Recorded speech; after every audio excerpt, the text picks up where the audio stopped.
J'étais jeune scout et j'avais envie de prendre un engagement, on disait engagement extérieur, et je me suis consacré à la jeunesse délinquante.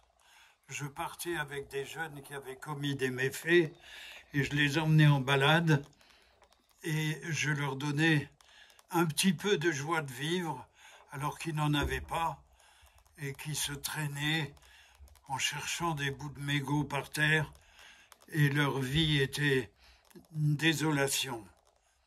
Et moi j'avais le sentiment qu'un être humain, il est fait pour la joie. Le scoutisme m'avait donné ça. Et donc, je cherchais à rendre heureux ces jeunes-là. Et du coup, ça m'a mis du côté de l'Évangile et je me suis dit que Dieu, c'était ça aussi qu'il voulait. Les béatitudes, c'était ça. Il voulait nous apprendre où est le bonheur. Et être un bon scout, c'était apprendre à chercher la joie partout où elle peut se trouver. Ce qui fait que j'ai eu cette mentalité-là et j'ai cherché dans les béatitudes l'épanouissement de l'être humain. J'avais envie de faire honneur à Dieu en étant un prophète de la joie. Et donc, à un moment donné, j'ai eu le sentiment que Dieu me demandait de m'y donner tout entier. C'est la lecture de la Bible et la méditation et la prière et la lecture de certains prophètes comme l'abbé Pierre. Je suis très touché par des gens comme d'Ormesson, comme Cesbron. Il y a des gens comme ça qui ont écrit des choses qui me touchent et je médite ces textes inlassablement. Marguerite Yourcenar, par exemple. Je suis toujours dans l'émotion devant de très beaux textes qui touchent l'âme humaine et qui rejoignent vraiment l'essentiel, qui nous parlent de la vie, de ce qui nous fait vivre. C'est pas ce qu'on mange, c'est pas ce qu'on boit, c'est pas les cinémas, enfin le cinéma, si peut-être. Moi, il y a des films qui m'ont touché à l'âge de 13 ans, Les Visiteurs du Soir, par exemple. J'ai revu ce film à peu près 10 fois, et chaque fois, je suis bouleversé de me dire, mais comme ça rejoint l'essentiel. Cet ange de Satan qui vient sur terre pour enjôler quelqu'un et qui finalement se laisse prendre par l'amour humain, c'est bouleversant.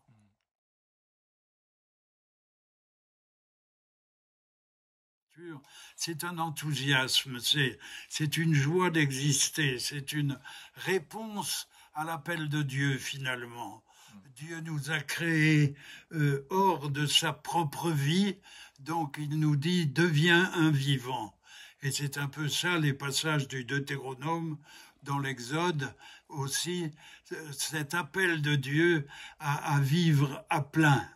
Et je crois que ce qu'il y a de plus triste au monde, c'est quelqu'un qui traîne sa vie et qui est je m'en foutiste, qui se dit bof, qu'est-ce que c'est que ça? Moi, j'ai bien connu sœur Emmanuelle, on a passé une journée ensemble et je me souviens un jour, elle a dit dans une conférence, je suis d'accord avec l'abbé Rougier, il faut être des grands vivants. Et donc, on était tout à fait sur la même longueur d'onde. Et je voudrais être vivant jusqu'à ma mort, comme dirait l'autre.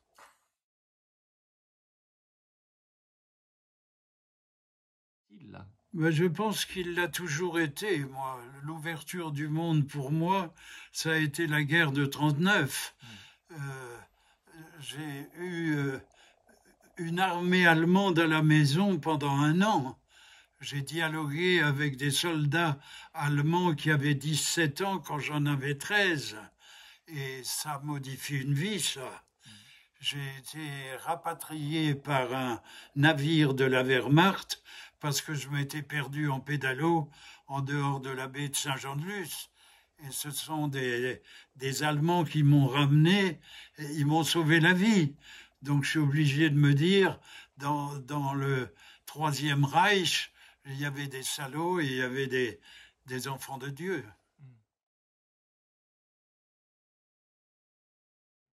Ben, je me rends compte que l'Église, elle avance un peu comme un navire, comment dirais-je, comme un cortège de navires. Il y a le navire amiral qui va devant et qui est obligé d'aller lentement parce qu'il y a les navires qui peuvent pas suivre. Et donc il y a une espèce de ralentissement, je dirais par tendresse, par amour des plus petits, par amour de ceux qui bougent moins vite. C'est ce que me disait le cardinal Marty, qui a été pour moi un grand ami, et qui disait « L'Église est un cortège en marche qui doit traverser une rivière à gué partant de brouillard. Il y a les petits malins qui courent devant, on ne peut pas les suivre. Il y a ceux qui se demandent pourquoi traverser, et nous, pauvres bougres d'évêques, on est là au milieu du gué, on se demande si c'est bien nécessaire de traverser. Et donc, je crois que c'est un peu ça, et que l'Église aura toujours cette difficulté. Je l'ai rencontré à une époque où il était simple évêque de Buenos Aires, et il m'était recommandé par un ami prêtre ouvrier de Buenos Aires qui avait une admiration sans borne pour lui. Comme mon ami Paco était très très moderne et qu'il vénérait Bergoglio, je me disais, ce Bergoglio, il doit être quand même sacrément humain. Et c'est ainsi qu'il m'est apparu dans la conversation que nous avons eue ensemble. Il m'a parlé, par exemple, d'un de ses amis qui était un évêque qui s'était marié. Ça m'a donné envie d'aller voir cet évêque. Et j'ai eu un très bon contact avec un évêque qui s'est mis à pleurer en disant je regrette terriblement d'avoir dû quitter l'Église à cause de mon mariage. Mais cet homme était très très émouvant. Et c'était un vrai ami de Bergoglio. Vraiment, c'est un homme qui comptera dans l'histoire de l'Église. On s'en rendra compte quand il sera plus de ce monde. Ouais. C'est souvent le cas. Ouais. Mais je suis surpris qu'il y ait des évêques qui marchent contre lui.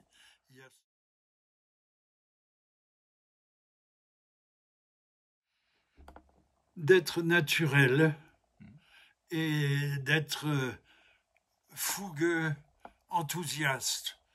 Moi, celui qui m'a ébloui, c'est Philippe Maillard. Il m'avait déjà ébloui dans la vie.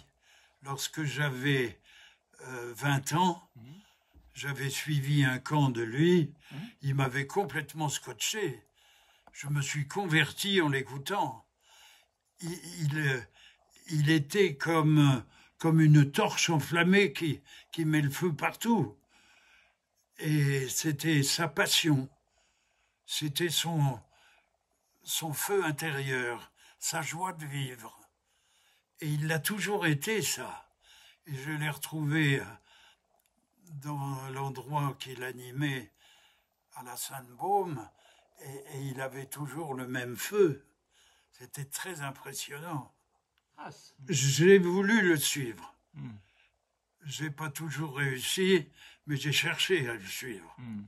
Et effectivement, les homélies où j'ai rejoint le plus de monde sont ceux où j'y mettais tout mon cœur et où j'avais le plus de naturel. J'étais content d'être là et content de dire que Dieu est amour et que Dieu nous aime tous.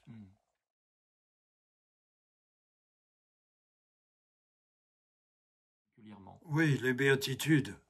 J'ai fait d'ailleurs un livre là-dessus et je suis très heureux de ce livre pour faire connaître ce message fantastique qui est au fond le secret de la réalisation de soi-même.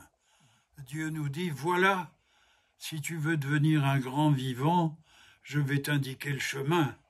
Chacune des béatitudes est là, à condition qu'on la traduise bien, à condition que pauvre, par exemple, ce ne soit pas le pauvre économique, mais celui qui est un homme de désir.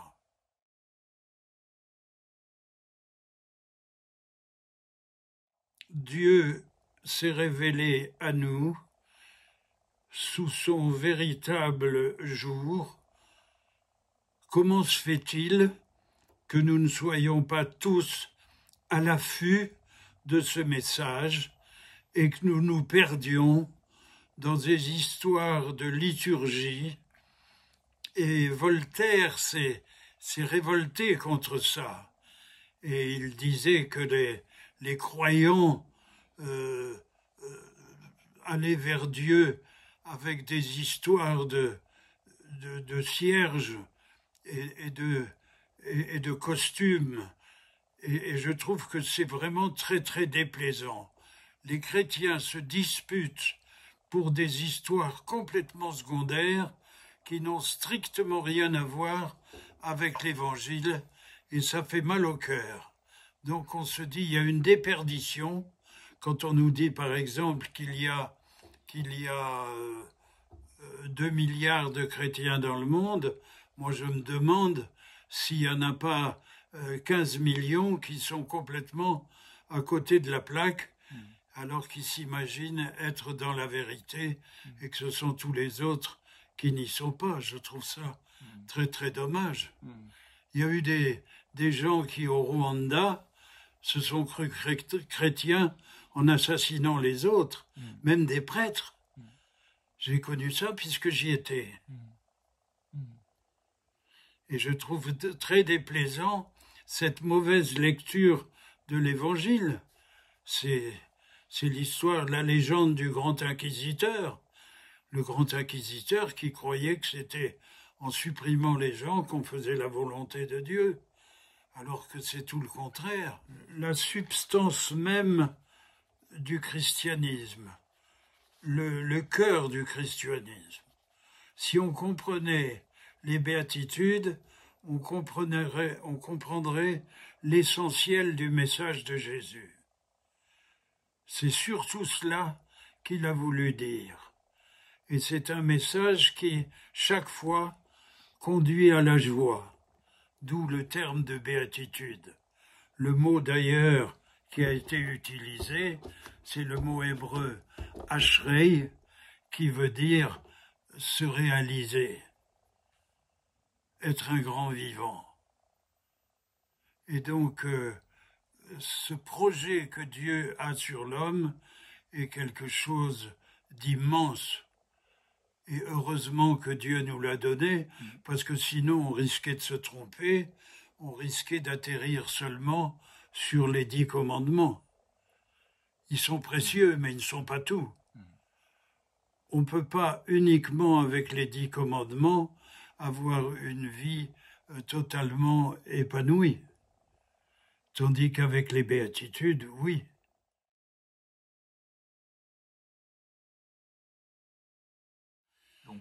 J'ai envie de leur dire, votre vie de prêtre n'est viable que s'il y a un ressourcement spirituel conséquent.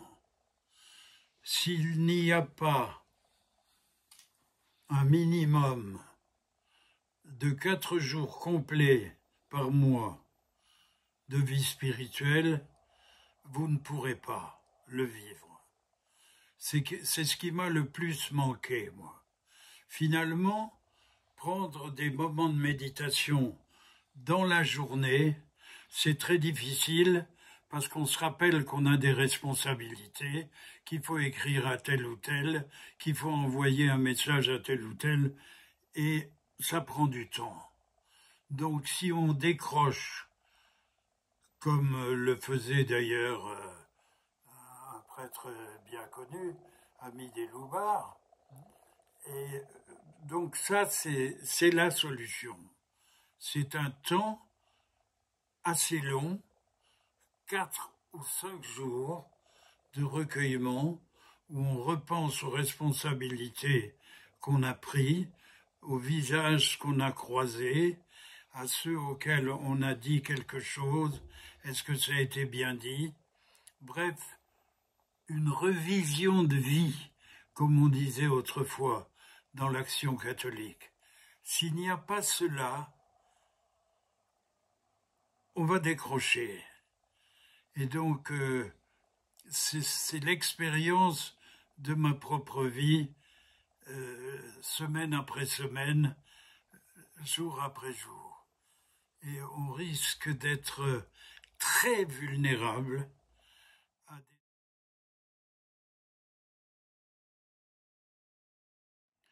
Le plus grand bonheur de ma vie, c'est de voir se transformer des jeunes qui étaient contre la religion, contre Dieu, et de les voir se retourner et devenir des adeptes de l'Évangile, passer du néant à l'amour.